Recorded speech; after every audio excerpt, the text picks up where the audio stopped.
Amém, Pai Senhor, irmãos. Vamos dar início à nossa escola dominical no dia de hoje. Vamos dar continuidade à nossa revista de propósitos da vida cristã. Estamos na lição número 3 e eu vou pedir à igreja para ficar de pé. Vou pedir a Amado Benildo para orar, por favor. Pai Celestial, Senhor, que damos graças e louvamos, Senhor, por Deus nesta manhã, Senhor. Meu Deus amado, Senhor, obrigada por cada bênção, Senhor, por Deus da massa de nós. Dejamos trazeres à tua casa, Senhor, por nos termos levantado, Senhor, nesta manhã. Muito obrigado, Senhor. E Pai Santo e amado, meu Deus, ajuda-nos a ter uma vida com propósito, Senhor, meu Deus, para te adorar, para te servir, Senhor, para fazer o teu querer, meu Deus, e que o nosso, Senhor, meu Deus, o nosso eu, Senhor, seja quebrado a teus pés, Senhor, meu Deus, que a nossa vontade, Senhor, meu Deus, seja sujeita à tua vontade, meu Deus, como tu dizes na tua palavra, que os teus pensamentos são mais altos que os nossos pensamentos, Senhor, que os teus caminhos são mais altos que os nossos caminhos, Senhor. Ajuda-nos a andar nas veredas da justiça, Senhor, por amor do teu nome, Senhor. É sermos fiéis a ti, meu Deus, a amar-te acima de todas as coisas, Senhor. É louvar e bendizer o teu nome, Senhor, para a nossa vida, Senhor, para o nosso caminhar, para o nosso agir, para o nosso pensar, Pai. Perdoa-nos, Senhor, quando assim o fazemos, Senhor. E livra-nos, Senhor, Pai, de toda a tentação do teu mal, Pai. Senhor, também te quero pôr nas tuas mãos, Senhor, meu Deus, este estudo, Senhor, meu Deus, que vamos dar, Senhor. Meu Deus, ajuda-nos a guardar no nosso coração, na nossa mente, meu Deus, Senhor, Pai, e que possamos crescer diante de ti, diante daqueles que nos rodeiam, Senhor. Que possamos crescer, Senhor, em integridade, meu Deus, em santidade, meu Deus, em pureza, Senhor, por amor do teu nome, Senhor. Pai, nas tuas mãos também todos os teus filhos estejam a caminho deste lugar, Senhor, ou de outra congregação, meu Deus, onde se vai louvar o teu nome, Senhor. Que tu guardas e proteges cada um, Senhor, meu Deus, Pai. Se alguém está doente em casa, que tu vais curar, Senhor. Se alguém, Senhor, está cansado, que tu dês forças, meu Deus. Se alguém, Senhor, meu Deus, está com pensamentos duvidosos, meu Deus, dá confiança, dá certeza que tu és o Deus da paz, Senhor. Tu és o Deus, Senhor, meu Deus, de todos, com todo o poder sobre todas as coisas, Senhor. Senhor, ajuda-nos somente a abrir os nossos olhos, Senhor, espirituais, para que possamos enxergar, meu Deus, para que possamos ver, Senhor, a tua grandeza, o teu poder, Senhor, meu Deus, daquilo que tu és, Senhor. Pai, por amor do teu nome, que nós, Senhor, não abrimos somente a nossa boca por abrir, meu Deus, Senhor, Pai, mas sejam palavras postas na nossa boca, no nosso coração, pelo teu Espírito Santo. Senhor, meu Deus, Pai, por amor do teu nome, Senhor, que haja testemunhos, haja, Senhor, meu Deus, Pai, testemunho do teu grande poder, Senhor, daquilo que tu fazes, Senhor, porque tu és só que hoje eternamente serás igual, Pai. Tu não mudas, Senhor, meu Deus, como está escrito na tua palavra. Tu não és homem para mentir, tu não és homem para mudar de pensamento, Senhor, mas tu és o Deus, Senhor, permanente, Senhor, aleluia. Obrigada, Senhor, pela tua misericórdia, pela tua bondade, meu Deus. Entregamos no teu altar aqueles que estão de férias, Senhor, que estão viajando, Senhor. Tu guardas e proteges cada um, Senhor, por amor do teu nome. E livre, Senhor, de todo o enredo de Satanás, Pai, por amor do teu nome. Abençoa também as nossas famílias, meu Deus, onde eles se encontram, meu Deus, em casa ou longe de nós, meu Deus, ou perto, Senhor, mas que, Senhor, não confiam em ti, que não te aceitaram, Senhor, ou que estão desviados, Senhor, de ti, meu Deus, Pai. Por amor do teu nome, opera o teu milagre, opera o Senhor, meu Deus, Pai, haja salvação, Senhor, que nós possamos dizer como Josué, em minha casa serviremos ao Senhor, Pai. Senhor, no nome de Jesus, porque tu tens, Senhor, meu Deus, o teu desejo é que todas as almas cheguem ao conhecimento da tua salvação e sejam salvas, Senhor, que a tua palavra seja espalhada, Senhor, à face da terra, Pai, por amor do teu nome. Senhor Jesus, também quero pedir para aqueles que estão de luto, meu Deus, por, Senhor, perdas familiares, meu Deus, Senhor Pai, Senhor, por amigos, meu Deus, Senhor Pai, por vizinhos, meu Deus, por abençoas, que tu confortes o coração de cada um, Senhor, por amor do teu nome, Jesus, e ajuda-nos a fazer a nossa parte, Pai, para que tu faças também a tua, Pai. No nome de Jesus, te rogamos, te entregamos nas tuas mãos, tudo que vai ser feito nesta casa, meu Deus, seja para a honra e glória do teu nome, tudo que vai sair, Senhor, meu Deus, para a nossa boca, seja dirigida pelo teu Espírito Santo, pelo teu poder, Pai. Obrigada, Senhor. Abençoa o teu servo, meu Deus, da escola dominical, meu Deus.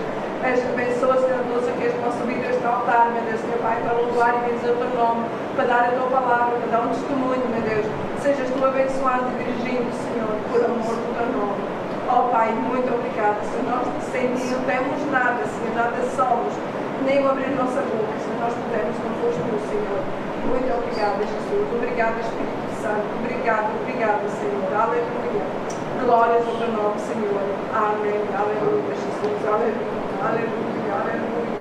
Amém, igreja pode tomar lugar.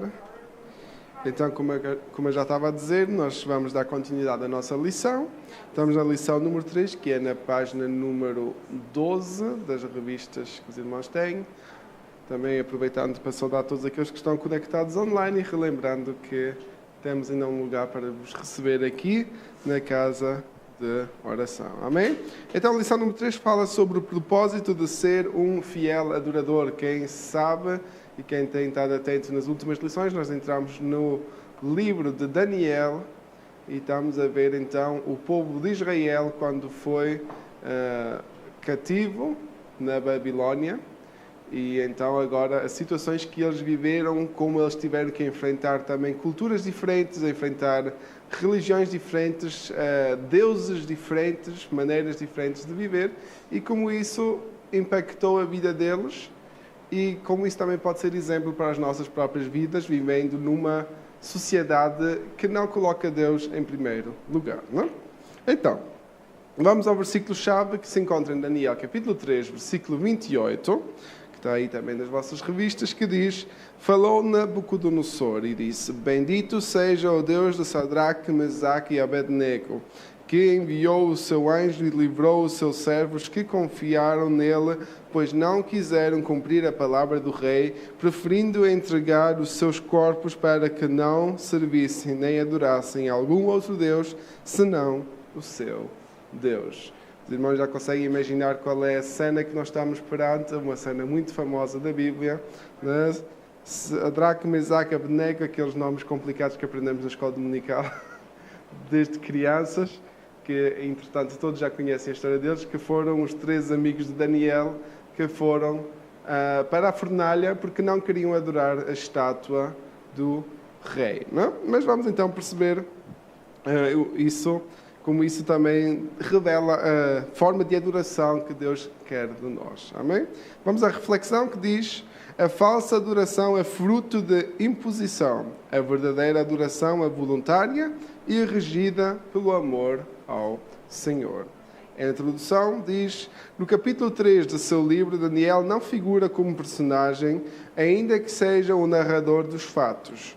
Nesse episódio, seus leais companheiros Ananias, Misael e Azarias foram colocados à prova em relação à sua fidelidade a Deus. O ataque foi direto e específico. Quiseram impedir uma trajetória de adoração sincera ao Senhor. A estátua no campo de Durá foi uma ocasião em que Satanás tentou interferir na vida piedosa de jovens santos e consagrados a Deus. Uma tentativa de substituir a adoração pelo culto a pessoas. É assim em nossos dias. O diabo quer impedir que vivamos uma vida de adoração e nos oferece opções que nos afastam do Senhor. O culto à pessoa, aos bens materiais ou a nós mesmos não é a conduta adequada a um verdadeiro adorador. Deus sobrepuja a tudo, a todas as coisas e nossa própria vida. Não prestaremos culto aos seus deuses, nem adoraremos a estátua de ouro que mandaste erguer. Está em Daniel, capítulo 3, versículo 18, isso é a resposta dos 3 amigos israelitas que deram ao rei, não é? Que depois de ele ter construído a estátua e depois de haver algumas queixas de esses 3 rapazes não estarem a adorar a estátua, e pronto, essa foi a resposta. Estavam cheios de coragem, sabiam o que era o certo e o errado e não se deixaram enganar, nem deixaram-se seduzir por aquilo que o rei podia fazer, nem ficaram com medo do poder que o rei tinha, porque eles sabiam que tinha um Deus que ainda era muito mais poderoso. Amém? Vamos então ao primeiro tópico. A adoração de um cristão é exclusiva. Para um verdadeiro servo de Deus, a adoração não tem concorrência ou concorrentes. Ela é unicamente dirigida ao Todo-Poderoso. Eu vou pedir ao irmão Benildo para abrir Isaías 26:3 e o irmão Alberto para abrir Lucas, capítulo 4, versículo 8. Isaías, capítulo 26, versículo 3 e depois Lucas, capítulo 4, versículo 8.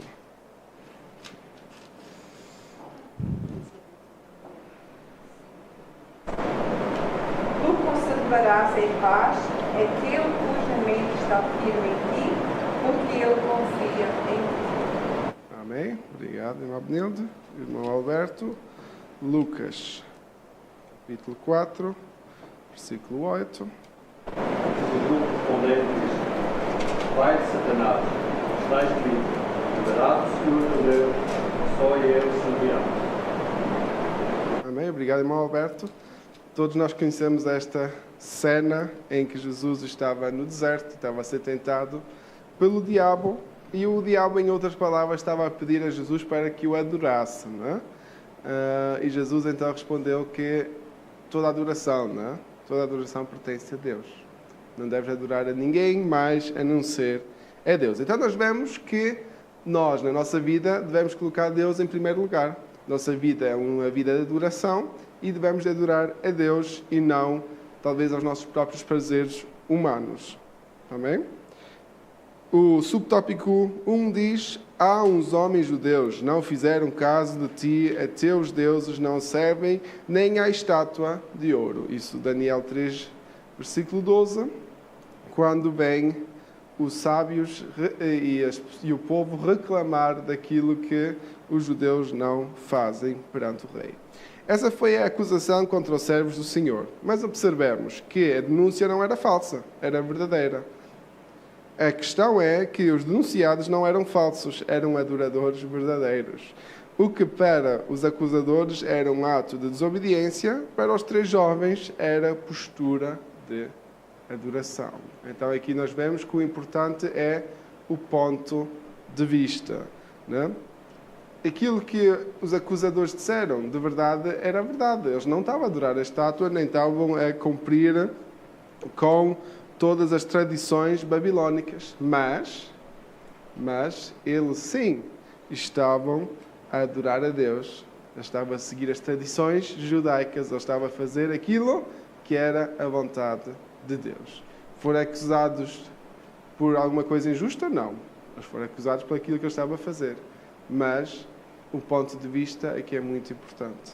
E infelizmente hoje em dia nós podemos viver até o mesmo. Sermos acusados de ser cristãos como se fosse um crime, enquanto ser cristão é a nossa única forma correta de viver, dando adoração a Deus. Amém?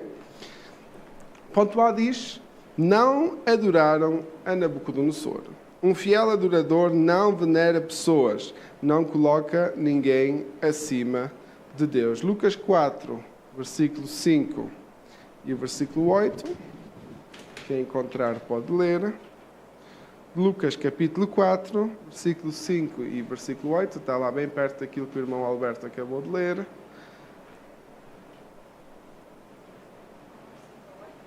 Faz, senhor, uma trezinha.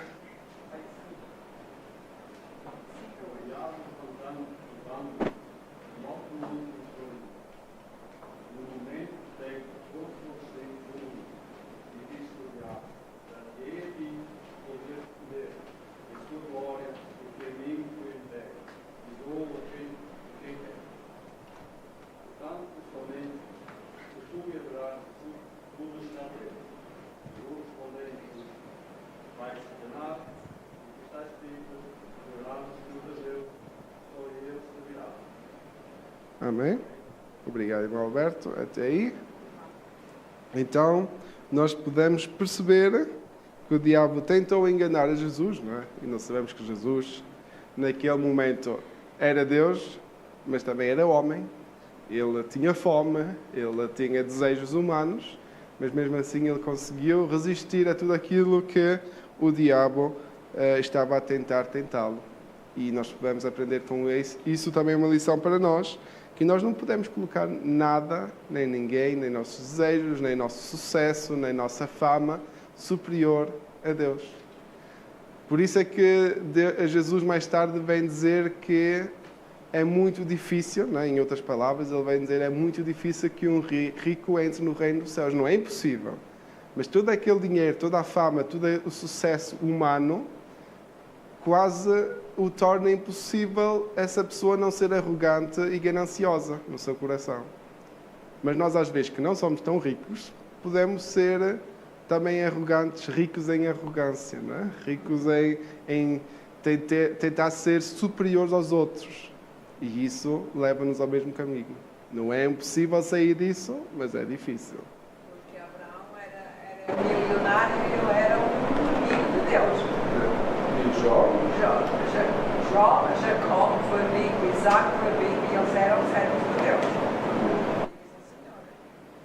Por isso, não é impossível, né? E eu creio que há muitos irmãos ricos, cristãos, né? Falando materialmente, que têm sido também grande bênção para a igreja, né? Porque têm podido apoiar e sustentar áreas que talvez nós, como igreja em geral, não conseguimos apoiar, e têm certa influência, né? Porque estas pessoas têm talvez acesso a governantes, têm acesso a gente famosa que nós, como, digamos, normais, não temos acesso, né? E por isso é importante, e eu creio que sim, que Deus pode usar a todos, não é? E Deus quer alcançar a todos, não é? Não interessa o nosso estado social, mas torna-se mais difícil. O Cláudio Eduardo que diz assim, não, Abraão foi rico, Isaac foi rico, Jacó foi rico, Jó foi rico, então e agora na minha vez eu vou me lascar? Se eu trabalho, se eu sei governar a minha casa, porque é que eu não hei de ter alguma coisa? Isso também são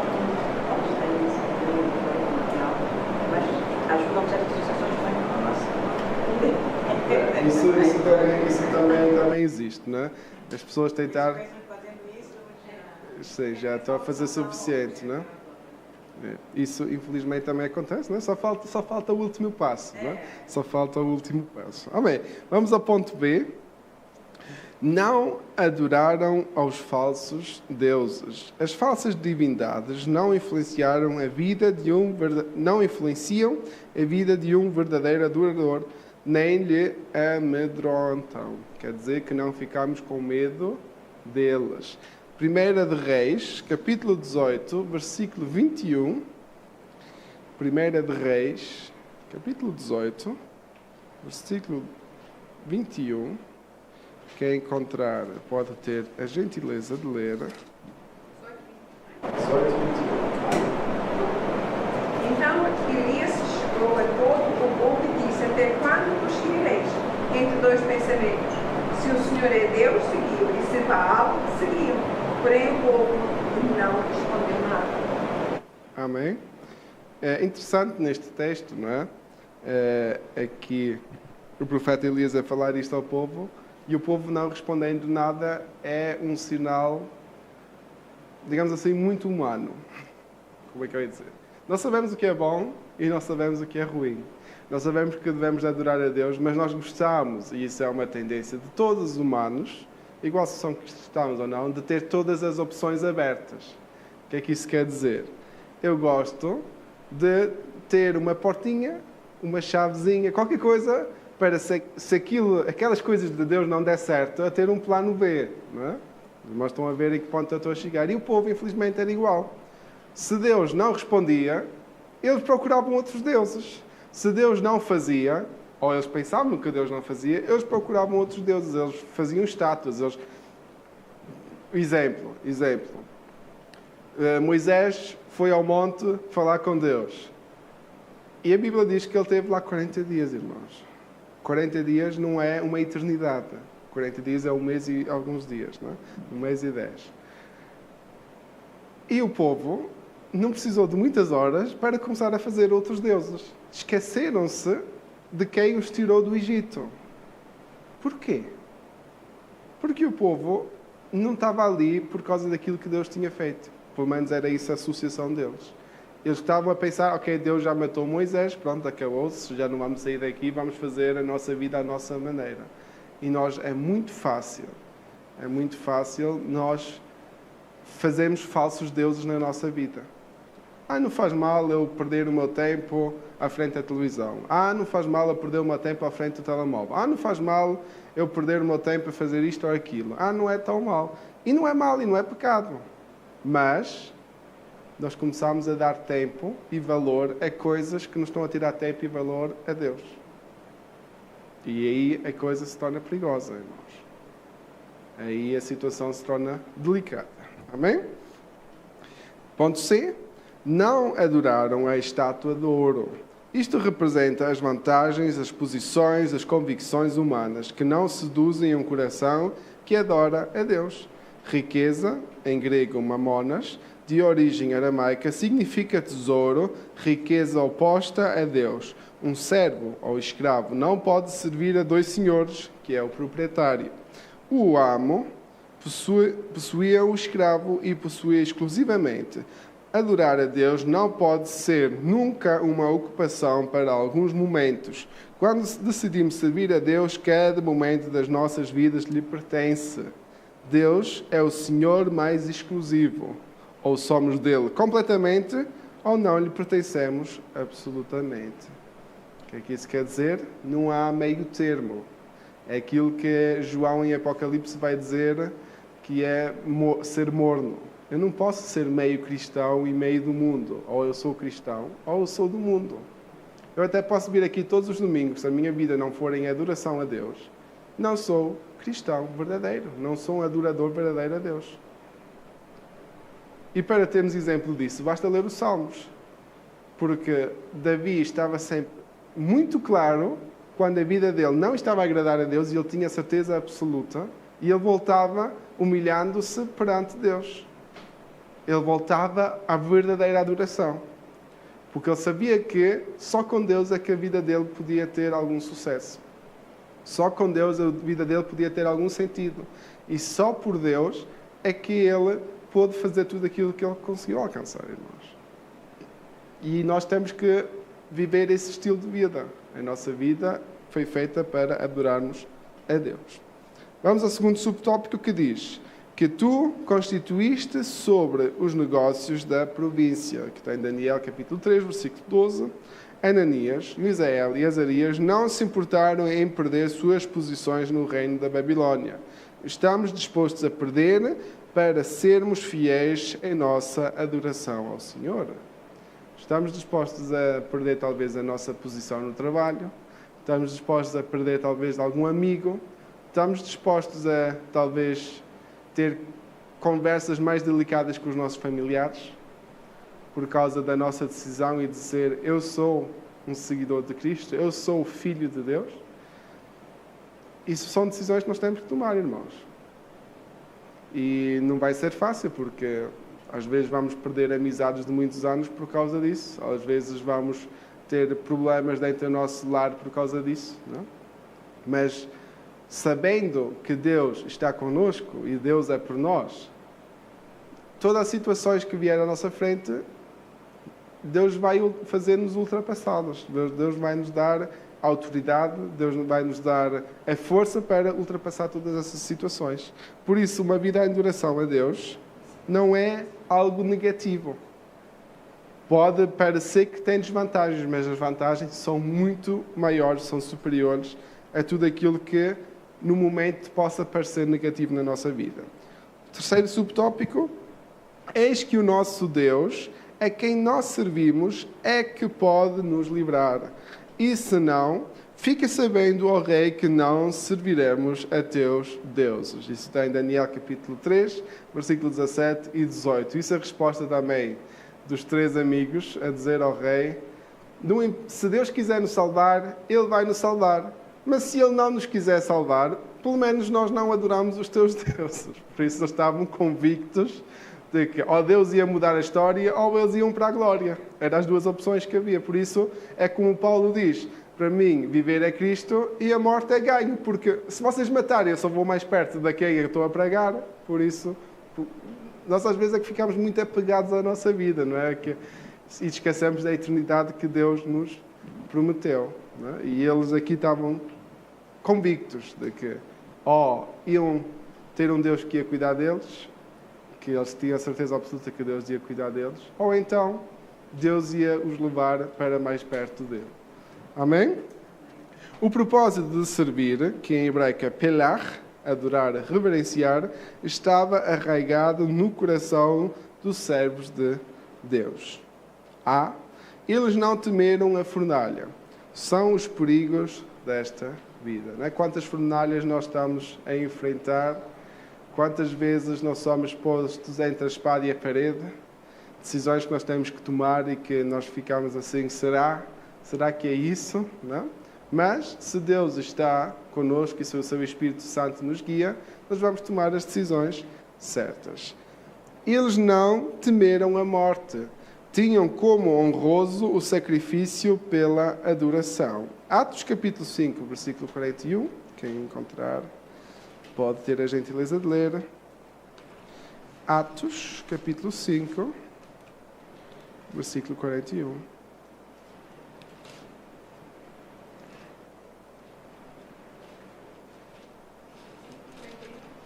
Atos capítulo 5, versículo 41.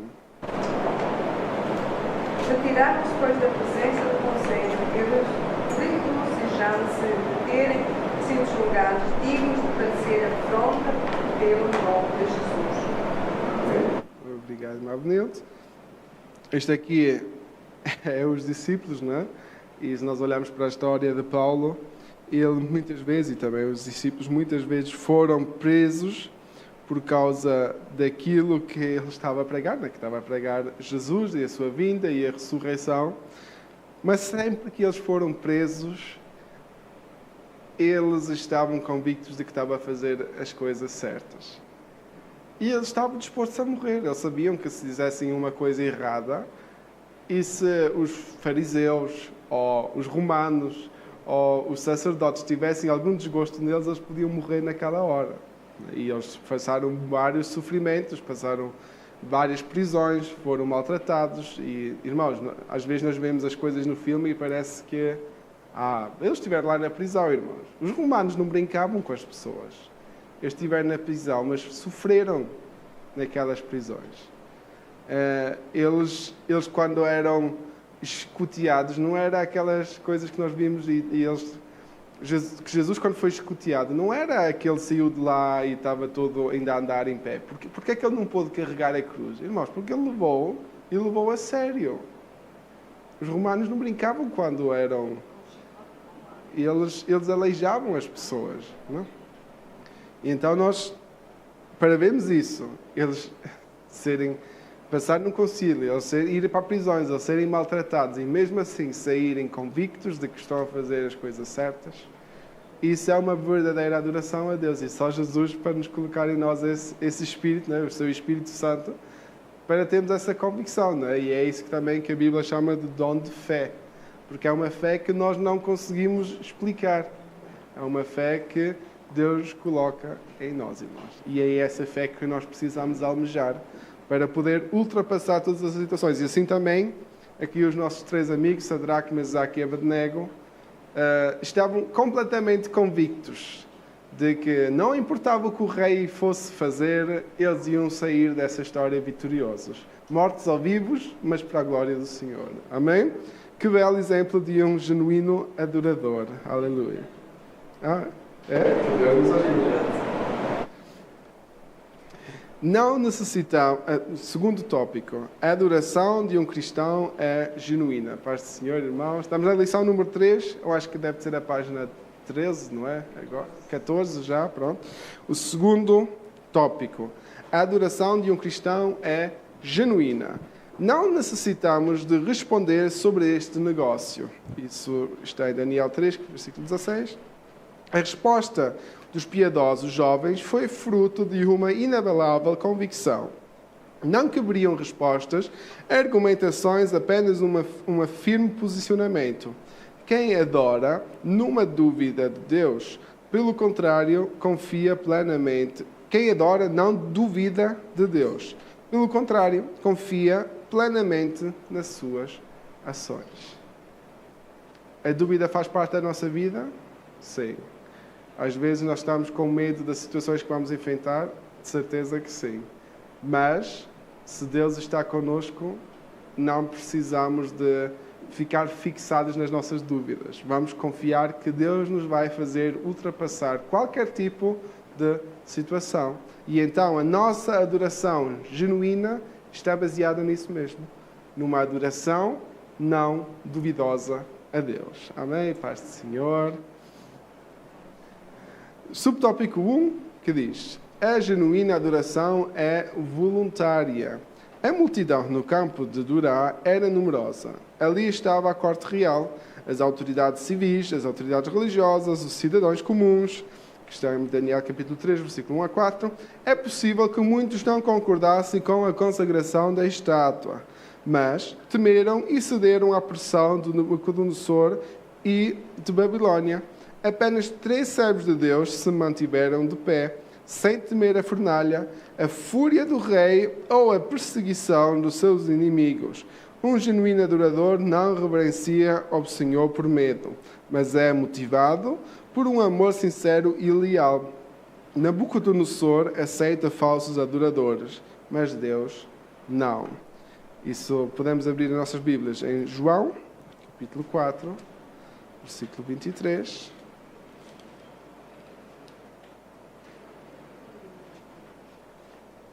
João, capítulo 4, versículo 23.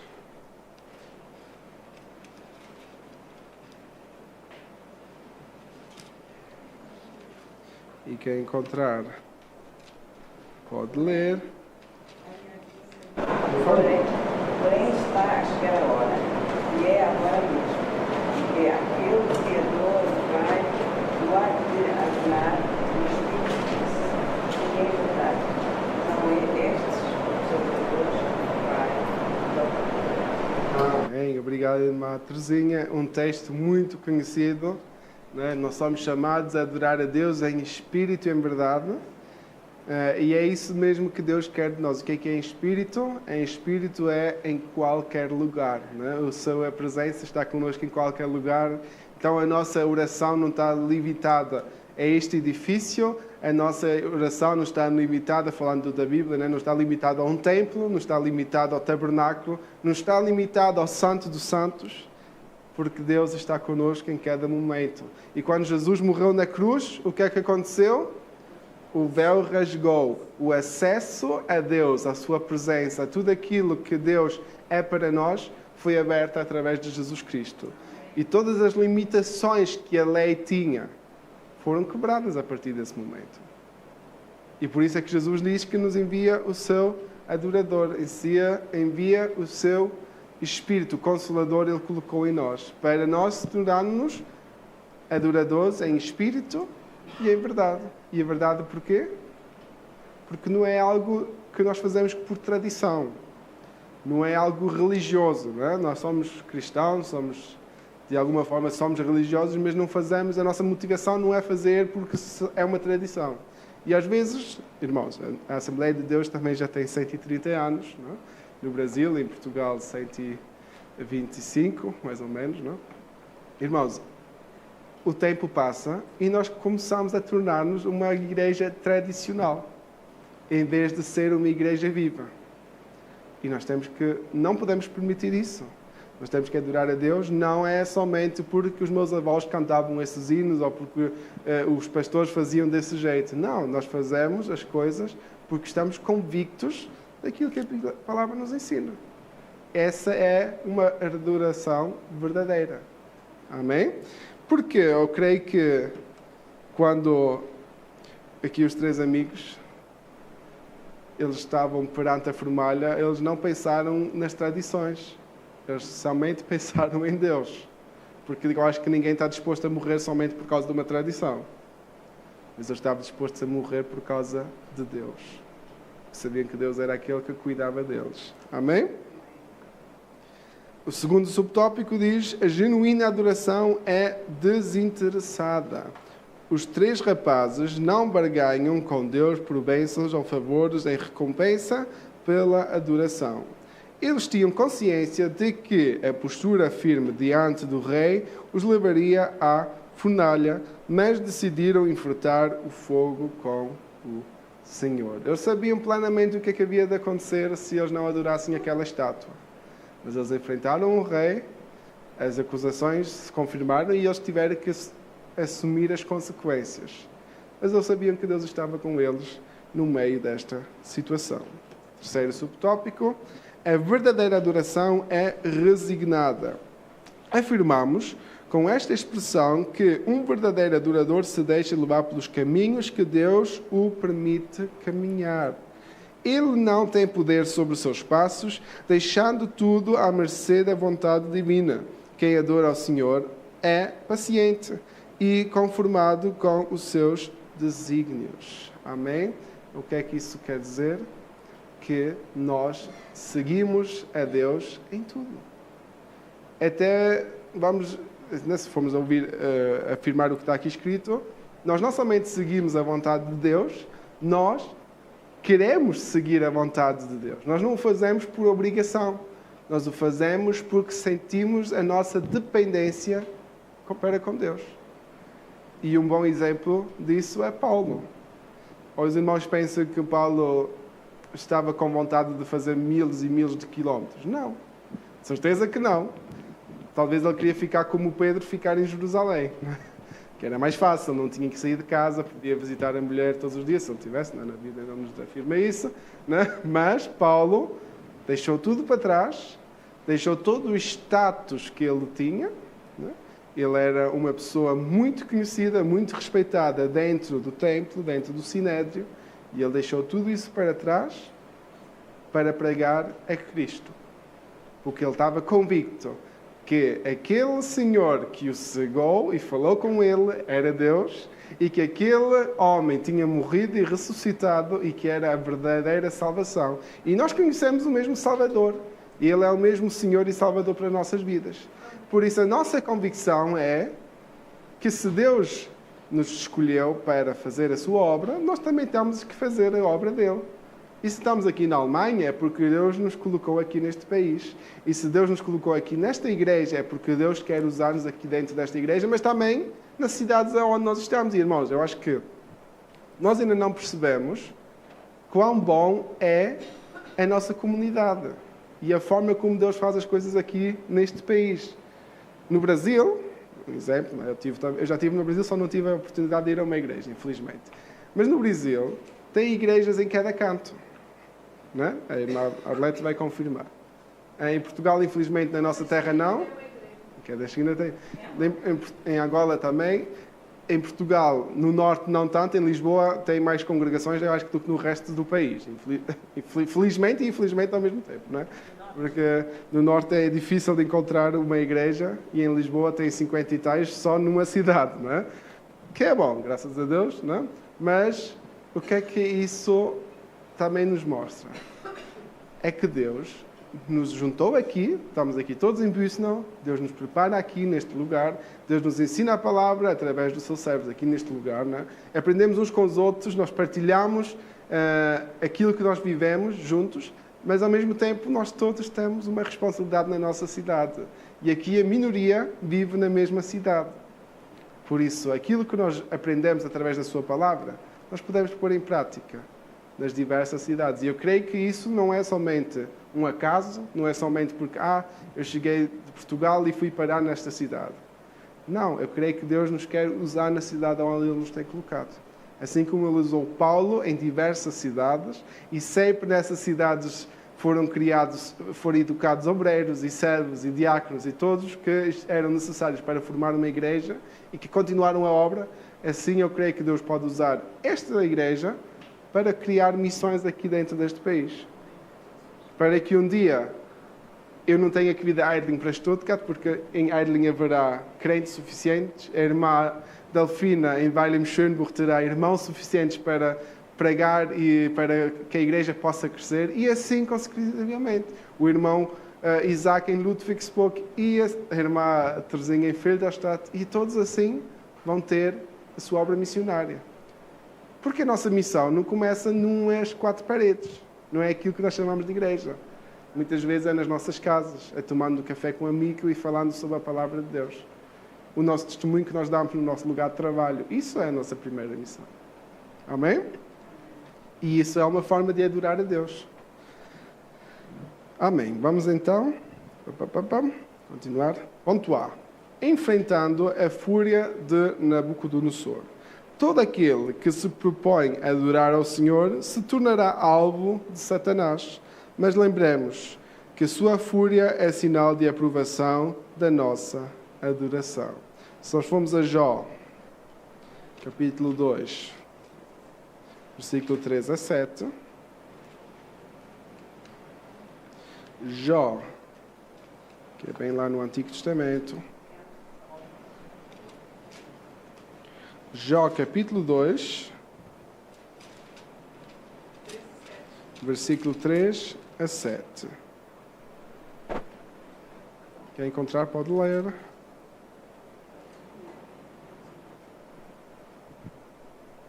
E disse o Senhor a Satanás: observaste o meu servo Jó?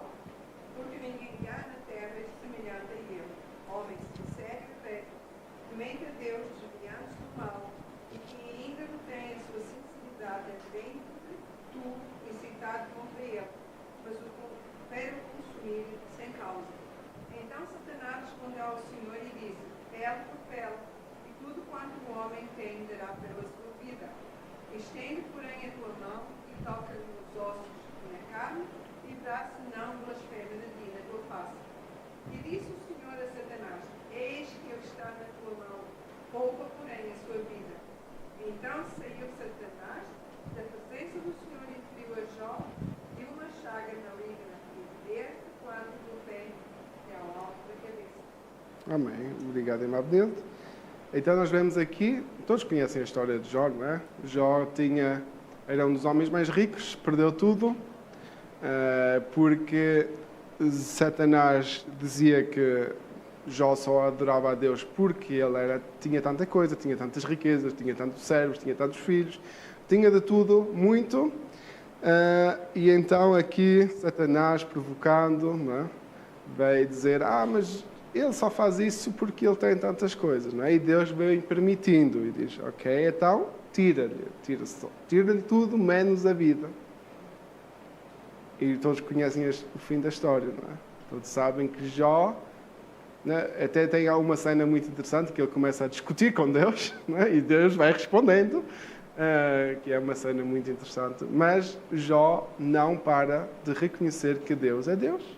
E se Deus lhe deu, Deus também tem todo o direito de lhe tirar. E às vezes nós, nessa segunda parte, temos uma dificuldade. Não é? Nós só cremos em Deus quando Ele nos dá, mas quando alguma coisa começa a dar mal, quando Ele tira, aí nós começamos a duvidar. Aí, Deus, porquê? Porque eu? Não é? Irmãos, eu acho que não estou a contar contos de fadas, estou a dizer coisas que nós todos já passamos, não é? Que questionamos talvez as decisões que Deus toma na nossa vida. Mas tudo isso nos deve levar à adoração. E o exemplo de Jó é um exemplo espetacular que a Bíblia nos deixa de verdadeira adoração. Porque ele perdeu praticamente todos os bens que ele tinha. Podemos dizer, mas essas coisas materiais. Perdeu todos os filhos. É a família, não é? É só os filhos. Não perdeu a esposa, mas a esposa levantou-se contra ele, teve problemas conjugais, ele teve todo o tipo de problemas que nós também temos. E depois teve amigos que, em vez de ser bons conselheiros, ainda vieram dar ideias loucas e ele teve que discutir com eles e eles tiveram que repreender a ele e ele teve que repreender a eles e foi para a frente e para trás, não é? Os irmãos conhecem a história. E no fim, a discussão com Deus mesmo, não é? Nós vemos um Jó que estava depressivo, que desejava a própria morte, mas que no fim de tudo, porque manteve a sua adoração a Deus, recebeu em recompensa o dobro daquilo que ele tinha antes. E só para nós percebermos, o diabo não teve autoridade nenhuma. Tudo aquilo que o diabo fez foi com permissão de Deus. E somente Deus é que deixa que as coisas acontecem ou não, irmãos. E é isso a nossa convicção. E é tão bom nós podermos saber isso, que Deus cuida de nós. E Ele tem sempre a última palavra. O diabo pode vir com as suas ideias malucas, mas Deus é que permite as coisas. Amém? Amém?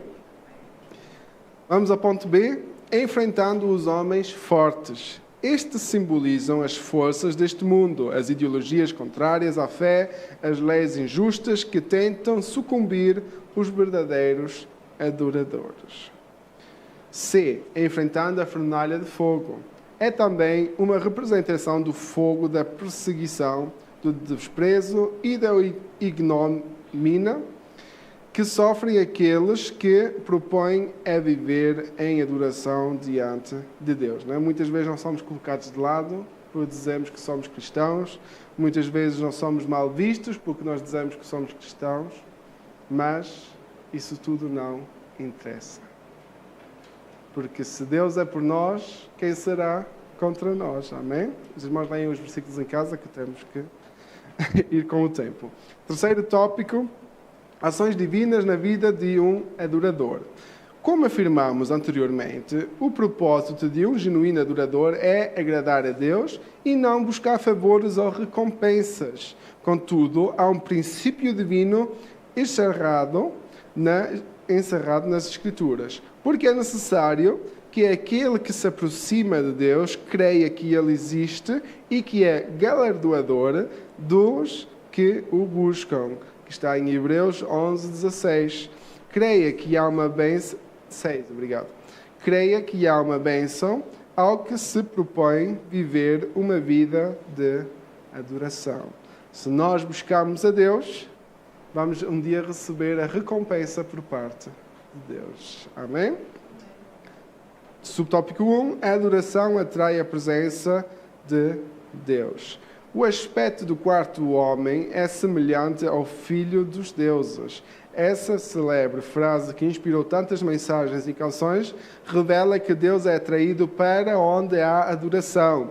O Altíssimo está nos lares, nos templos, nos hospitais, nos presídios, em ambientes laborais, em lugares inóspitos, enfim, em qualquer lugar onde há um coração que o adora.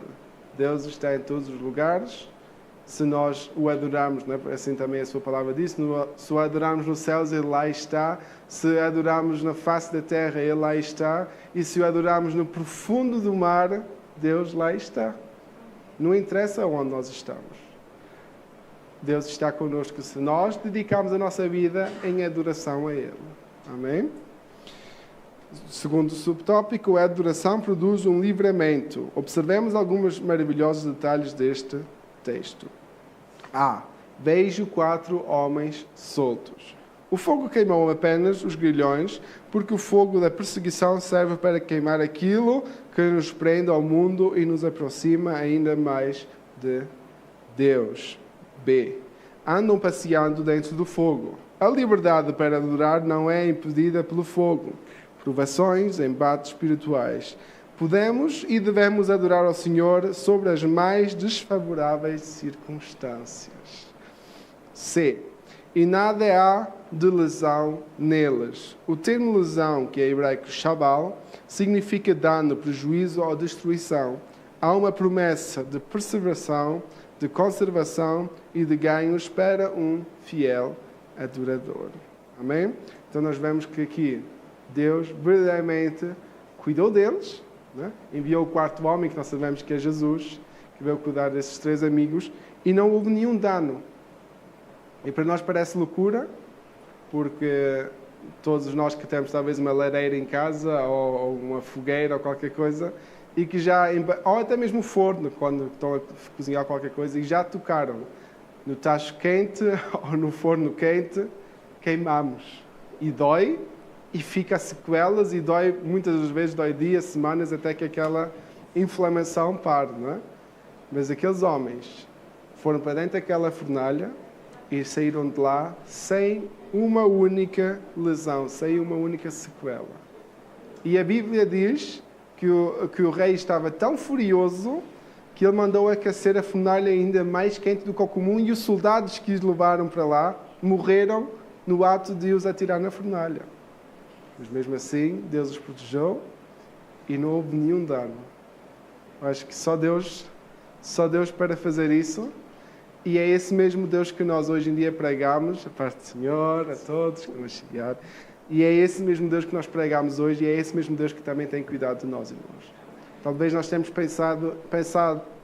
passado por muitas fornalhas na nossa vida, e Deus nos tem protegido e muitas vezes nós nem reconhecemos.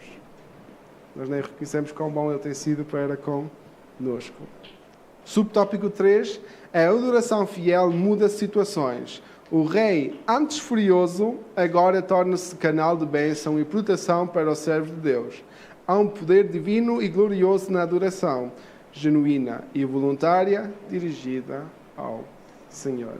Nós sabemos que, isso foi o início da nossa lição, que o rei Nabucodonosor, no final disto, depois de ver que os 3 amigos saíram vivos da fornalha, que esse Deus podia ser o único Deus verdadeiro, porque ele não conhecia outro Deus que tivesse poder de fazer aquilo que Deus fez. Não é? E então nós vemos que isso é algo muito interessante e é também esse cuidado que Deus tem para conosco. E muitas situações negativas que podem acontecer na nossa vida, no final vão servir de testemunho para muitos irmãos. Por isso, se estamos a passar pelo deserto, não vamos dizer a Deus porque é que estou a passar pelo deserto, mas Deus, que lição queres me ensinar neste deserto? É fácil? Não.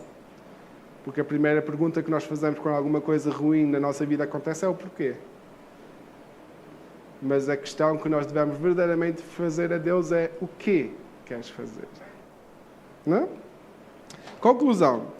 Vivamos para adorar o único poderoso Senhor, Rei dos reis e Senhor dos senhores, aquele que tem, Ele só, a imortalidade e habita na luz inacessível, a quem nenhum dos homens viu nem pode ver, ao qual seja honra e poder sempre interno.